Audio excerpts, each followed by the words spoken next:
কি আর লাইকা বাজি বাজে আর লাইকা কিছু করবি না আব্বা কি কইতাম ওই সাজেক জামু 5000 কাটে দিকি না অনকা গরুর দুধ দন লাগবে না ওই সন্ধ্যার দিকে যদি দই গরুর দুধ এখানে বেশি তুই তো বাজারে লই আইস আব্বা কিয়া 5000 কাটে লাগবে কইছি আব্বা তুই তো ভাল ভালো কই এর অনকা গরুর দুধ দন লাগতো না ওটা কইছি না সন্ধ্যার দিকে যদি গরুর দুধ দই ছাড়া আই না জানি আব্বা টিয়ার কথা কইলে আনে বড় হইছেন এটা ইজ্জার ঘটনা এটা বহুত আগের ঘটনা আনে আব্বা না হইলে তোরা সিবি মারি গেলাইতাম ওটা তুই আর গাইলে সে কিনলে এটা বুঝলাম না তুই সব কিছু বুঝলি না আব্বা অনকা মুঞ্চি নেয়ার কথা তো শুনছি না তুই আর রাখিলে তোর সে মারবে লাগিলে কইছ তাইলে আবার রাখার কথা কই আব্বা 5000 কাটে লাগবে আই একটা আমার সাজেক জামু ওটা একবার মানা করছি যে গরুর দুধ দন দন লাগবে না কইছি না গরুর দুধ সন্ধ্যা দই ওটা তুই তরকারি বাজারে লই আই ছাড়া হালার তালা সব মারি গেলাম হালার তালা এবার ক্লিয়ার হইছে 100% নিশ্চিত আব্বা আর 5000 কাটে লাগবে আই সাজেক জামু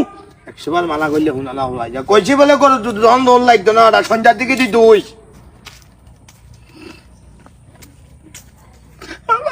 কি